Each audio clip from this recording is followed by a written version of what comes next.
So Ian, we're out here picking the fruit. Tell us the connection between yourself and Renzalia.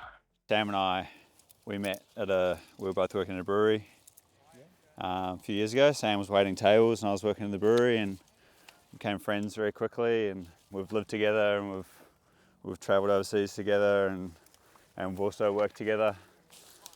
I was 2 days a week, sort of all hands on all different parts of vineyard and winery for 3 years before I started Cosmo, and a lot of the preamble and early concepts for Cosmo were definitely developed in the vineyard, talking through the vines. You mentioned that there's a little bit of the influence that's carried through into what you're doing. How does that play in today?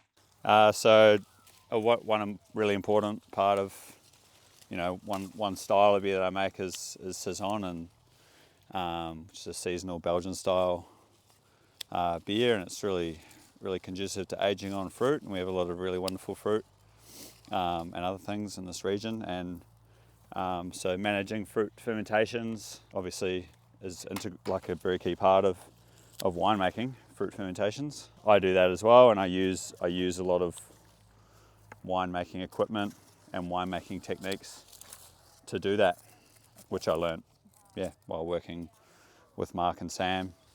Just little things that you might take for granted, like how to look after a barrel properly, how to clean a barrel properly, how to use the various pumps and get product in and out of barrels, and a lot of crossover for me anyway. Is there any other venues that you would recommend people come to in Bathurst to be able to experience your product? Definitely. We've always got a couple of taps of Cosmo on at Dogwood. Great food and steaks, and we good vegetarian offering too there. Actually, we went there with a vegetarian friend on Saturday, and there was plenty to go around. But they've always been big supporters. Bootleg's a new place that's just opened up, which is really adding a lot to the local food scene, and they've got a couple of beers on there too, particularly the fruit beers, which we've been talking about. So on the weekend we had the opportunity to try one of your fruit beers. It was the nectarine. Yep. What are the other two fruit beers that you've got there? Got a peach saison and a cherry. So they're all made with locally grown stone fruit. The peaches and nectarines are from Yarralee Orchard, which is just on the edge of town. A lot of locals will know that orchard. And we've been working with Bina and Tim, the growers there, for quite a number of years using their product. We've also got coming through in the brewery probably for a sort of late 2024 release is beers aged on feijoa and rhubarb, two different beers. That'll be one that Chris will be interested in, the feijoa. I'll bet, yeah. So the fruit in that beer is actually it's all foraged from around town. Yep. Feijoas grow really well here, and they're a really common ornamental tree in people's front yards or backyards. So a lot of fruit just comes my way because people have more than they know what to do with, and they know that I make a delicious beverage out of it, which they can enjoy all the year round when it's around. Is it the sort of thing you find is more of a small batch and runs out pretty quickly, or is it something that you've got a pretty consistent supply of? Yeah, that's something that's just sort of been evolving over time. Like originally all our beer went into kegs only. This summer was our first release of some of those more special beers into a 750ml champagne style bottle, which we'll be focusing those beers more into them instead of the kegs. Just means that we can hold stock for longer. We can put it away in the cellar and hang on to some of the stuff and just slowly release it over the course of 3 or 4 years. Yeah, hopefully, rather than tying up kegs and cool room space and that kind of stuff. So we're building up a cellar, so that we can have more things available all year round for people, and very much with a focus on letting our local people get first dibs on these beers. So we just supply a bottle shop in Bathurst and a bottle shop in Orange, and one bar and restaurant in Bathurst and Orange. So not really sending it too much further at the moment. So if anyone wants to try it, you know where to come. Get your ass to Bathurst. Indeed. Yeah. Beautiful. Yeah.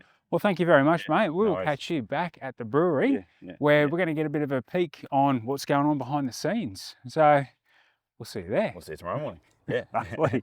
Thank you very much, Awesome. mate. Yeah, no worries.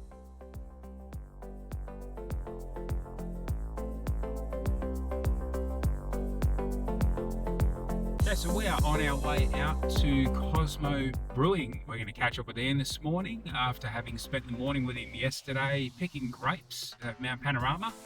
Today we're going to go and find out a bit more about how he brews his beers and this really, really cool stuff that he does with the fruit as far as his brew. So let's go and see what he's got to share with us.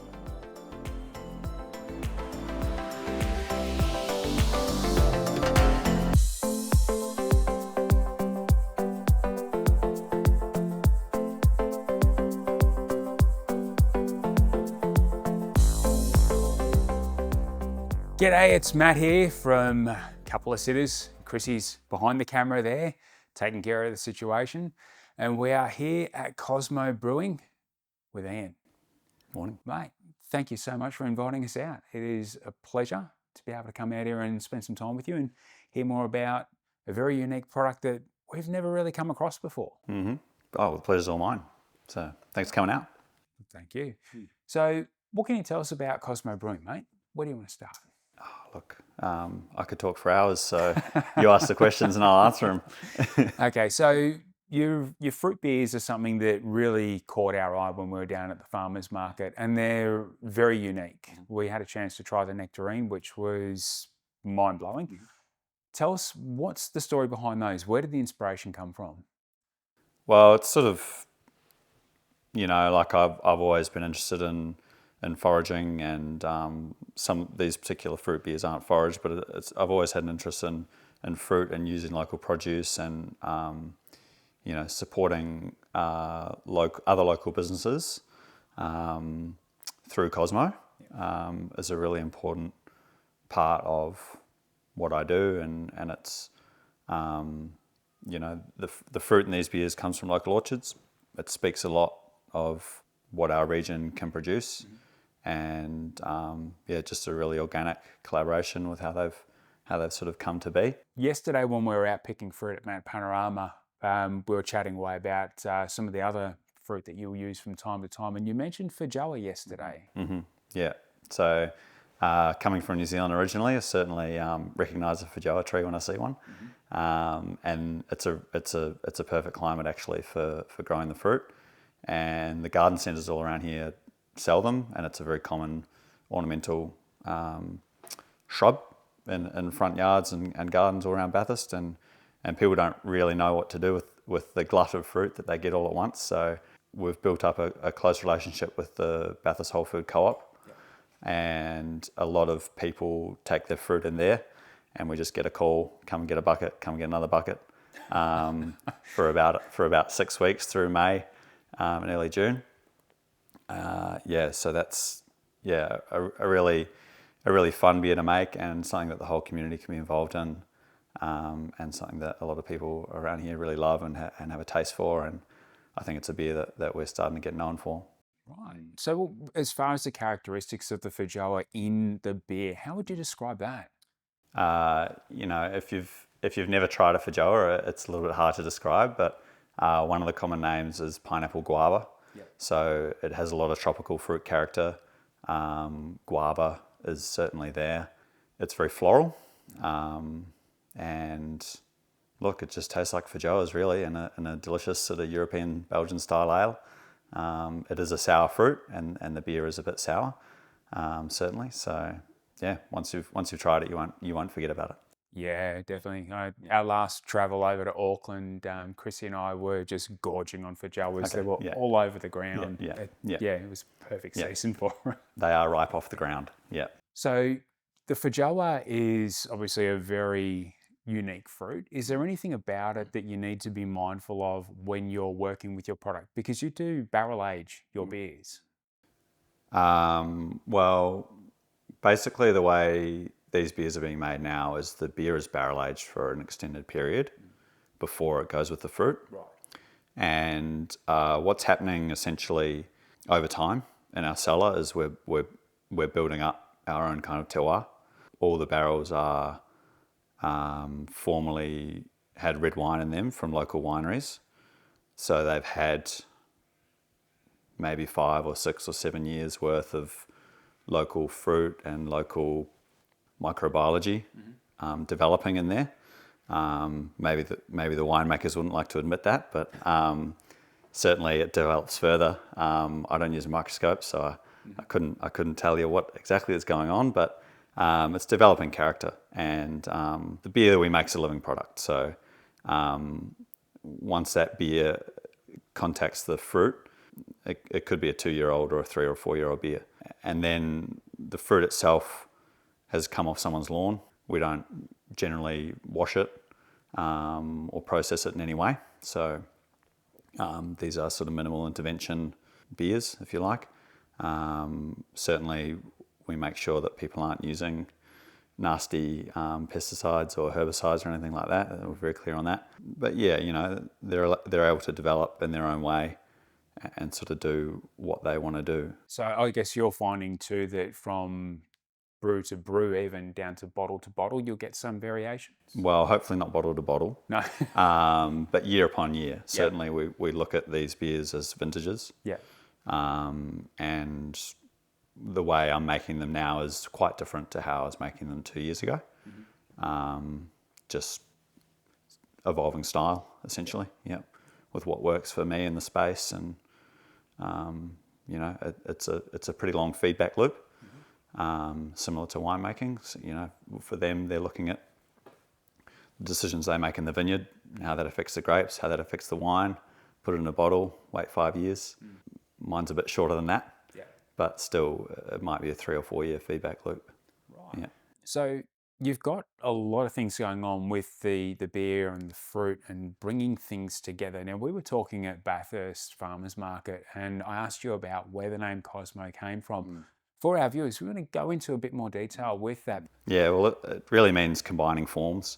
And, that means a lot of things to me, but essentially it's a combination of all the things that I really like doing and the way I like to live my life. So a lot of the ethos of Cosmo is a reflection of my own personal belief system, really, in terms of focusing on local and, trying to cut down on food and beer miles and use as much local produce, get to know the people that are growing what we're using, all those things. Definitely. And that really, from my experience just with the nectarine, was something that really encapsulated the unique aspect of what that beer offered. It's one of those things, like, you're not going to find this too easily outside of Bathurst. So if you want it, where you have to come to, like, check the link in the description, you'll find Cosmo pretty easily. I suppose that small batch approach and having more of your beers on tap, available to the local market. Is there something else behind that you're trying to support as far as the vision with Cosmo? Well, it's definitely community is at the focus and the core of Cosmo. Cosmopolitan. We're Bathurst is a small cosmopolitan place, and I think that there's been a lot of pressures over the last few years with COVID and now interest rates, and we sort of want to do what we can for local bars and pubs and restaurants to have something special, which not only draws Bathurstians out to their local community place, be it the pub or bar, restaurant, cafe, Winterfest event, all sorts of things, Bathurst Show, Bathurst Farmers Markets, and also bring people from outside of Bathurst in to share in this product. So it's not something that, it's not a goal of mine to grow big and distribute all around the state or around Australia. It's, I'm happy to be the village brewer and focus on quality, and that is a lot easier to manage with kegs because there's far fewer units to keep track of. But realistically, our volume is very low, so there's just kind of not really a big need to be producing millions of cans a year and sending them all around the place. Yeah, totally get it. And look, for anyone who's interested, that's all the more reason to come to this gorgeous little part of New South Wales and experience what Bathurst has to offer. There is so much around here. You will not get bored, trust me. So, walk us through. You've got 3 of the beers here on show at the moment. What can you tell us about each one of these? So the nectarine you've tried, it's brother the peach, the big brother peach. Both fruit from Yarralee Orchard in Kelso. Had a close working relationship with Beena and Tim for several years. Since I used to work at the Bathurst Whole Food Co-op and we stocked them there, and been using their fruit for quite a long time in my beer. They're great to work with. This year, in this particular vintage, the 2022 vintage of these beers, we used a premium fruit from them, and a lot of hours cutting out stones and processing, and now we're sort of trying to simplify and also make it better for them.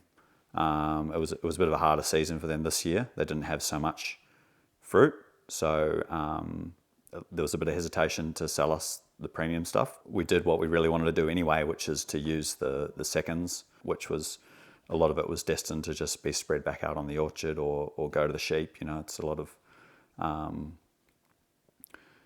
just saving fruit from that. A lot of that fruit has wonderful flavour, and it all does, and some of it has character that we won't get any other way. And they've gone in whole, so so it's going to be and it's with a barrel aged beer, whereas this was with a much fresher young beer. So like I said earlier, the way we're doing it now is very different to how we did it then. The cherry uses fruit from a small non-commercial orchard in Brewongle, which you came through on the way here. They had a late harvest, and generally rely on roadside Christmas traffic to sell their cherries, and they missed out on that. So I got a phone call to say, I'd been in there to buy sort of 5 or 10 kilos myself and introduce myself, and next thing you know, I had a ute load of 150 cherries. Not quite sure exactly what I was going to do with it, but it's my kryptonite. When there's fruit around, it's very hard to say no. Yeah.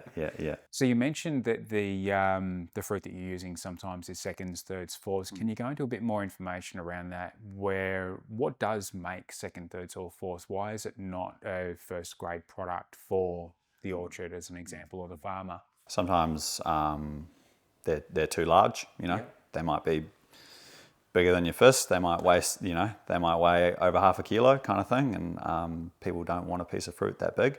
But they might just have small blemishes, which means essentially they won't keep on the shelf or in a box or in someone's fruit bowl for more than a few days without starting to attract the vinegar flies and things like that. Right. So it could just be the way it's the piece of fruit is just growing around a neighbouring stick, or or a bird's pecked at it, and then it's anything like that. So they go through all their fruit by hand and visually grade all their fruit and rinse all their fruit.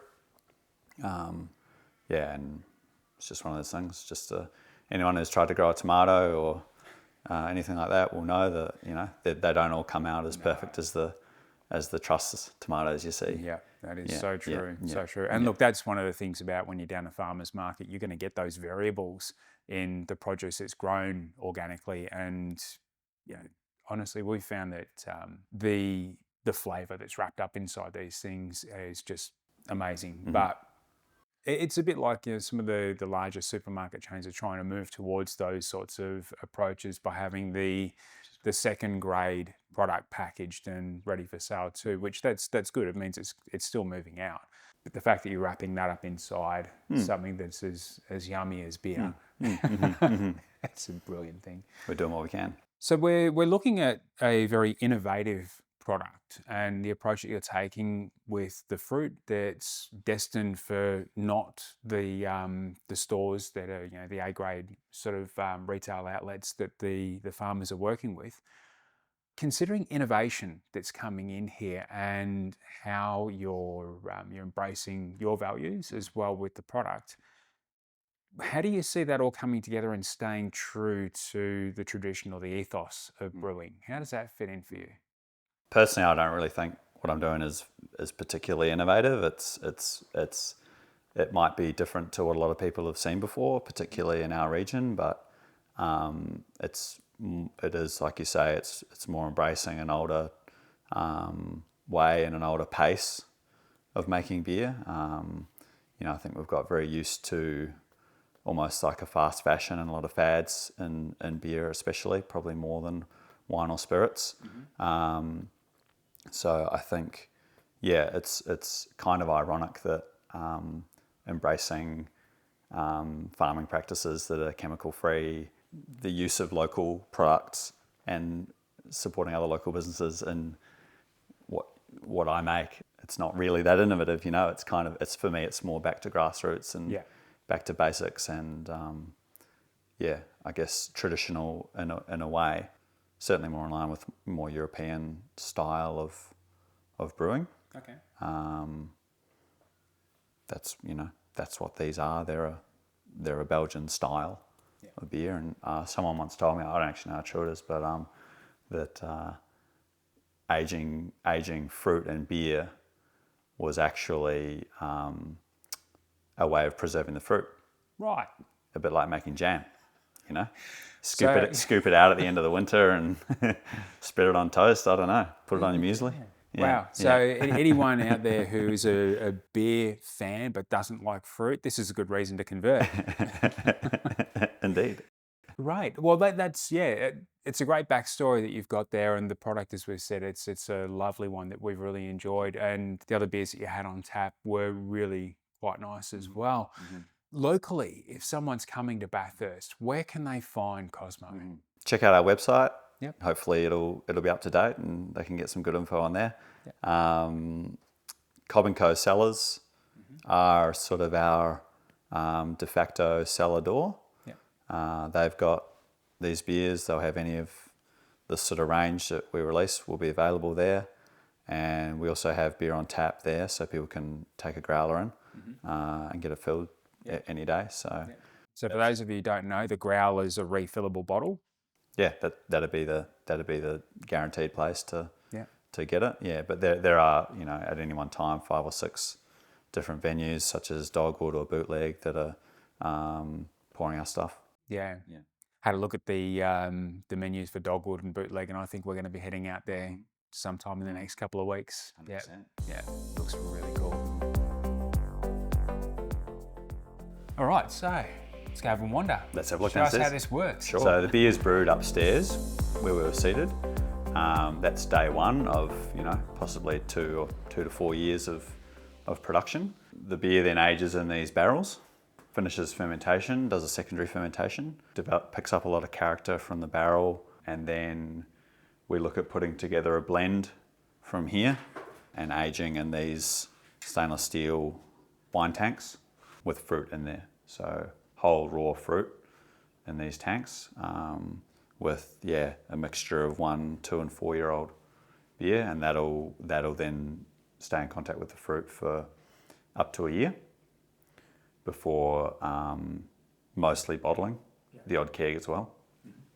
And then it requires further conditioning in the bottle or keg for anywhere up to another year before we release it. As far as the fruit afterwards goes, you mentioned earlier that some of the traditional things were to preserve the fruit in the beer. Are you finding that there's much of a use for the fruit afterwards, or is it a little bit too hoppy? Oh, I can tell you that there's generally not much left. So there's not a lot of flavour left, and that's kind of the whole point, that we're extracting that. The pigs love it. In some instances, depending on what's going in there, can give it a light press through a small wine press just to extract the last beer, and if there is any flavour still kind of held in that fruit, give it a light press. But generally we're not talking about making preserves afterwards. Not really. Yeah. Beauty. Okay, so after we've gone through the barrels and then into the vats, What's your next normal stage that you're looking at? Yep. So they go into a bottle or a keg. We've got a bottle over here.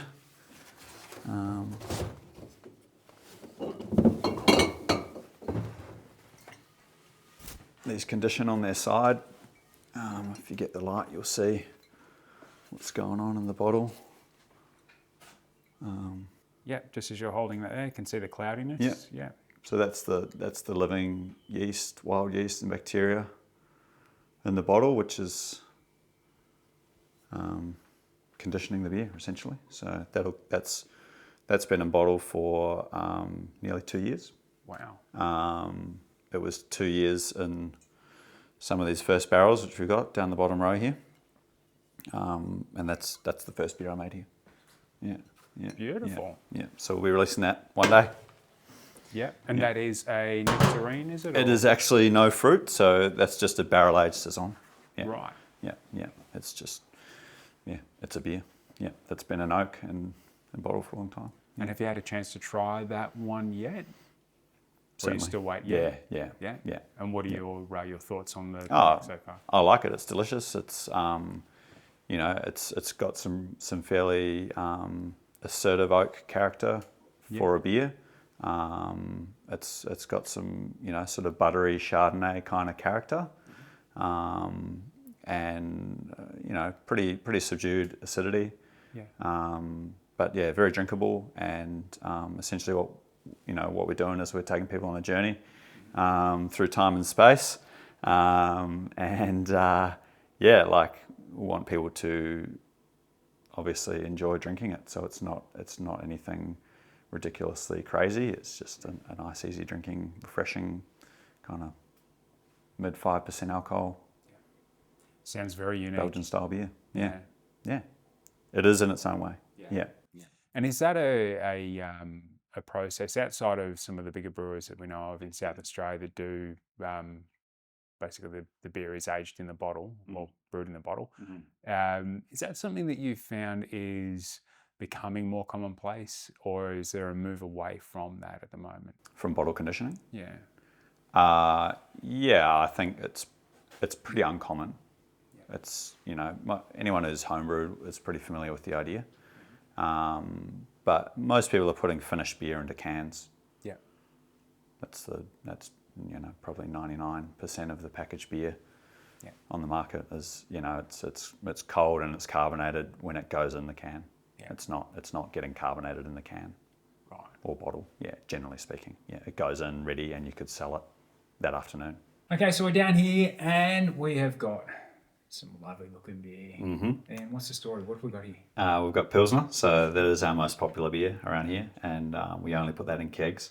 I've got a tank full behind you. To give you an idea, we'll get about 30 large kegs of beer out of that tank. Yeah. And a lot like the fruit beers that we make, our other beers that go into kegs are also very much seasonal beers. So Pilsner, being a lager, ferments at cooler temperatures. And so what I do is basically brew Pilsner all winter, sort of from mid-autumn. So we're coming into that time of year right now, as we start to produce Pilsner, right through until late October. Okay. It ferments down around 10 or 12 degrees, which is more or less where our cellar will be anyway, which means we hardly have to use any refrigeration during fermentation.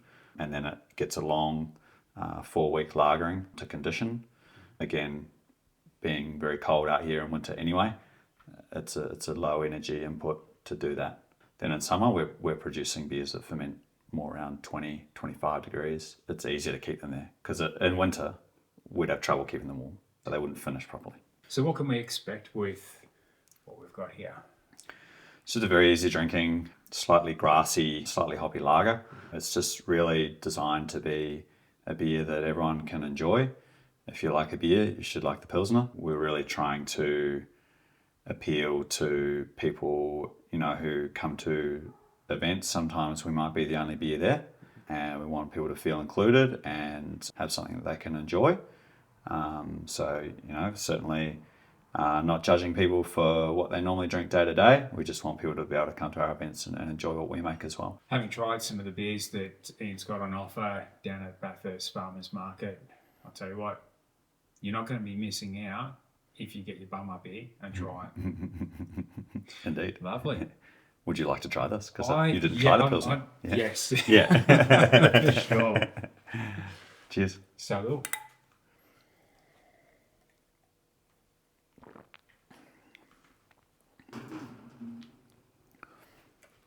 Wow.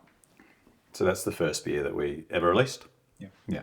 Down at Church Bar in Bathurst. Yeah. So, Okay. and that's been over 50% of the volume of beer that I've made to date has been Pilsner. Yeah. An old style that's really coming back into fashion. Very refreshing. I wouldn't recommend deliberately putting yourself through hard work to try and earn this. Just treat yourself. But it will taste better. Yeah, after one of my mates mowed lawns, have a beer, indeed. it tastes so much better. Yeah, I get that, but don't make yourself work harder than you need to. Yeah.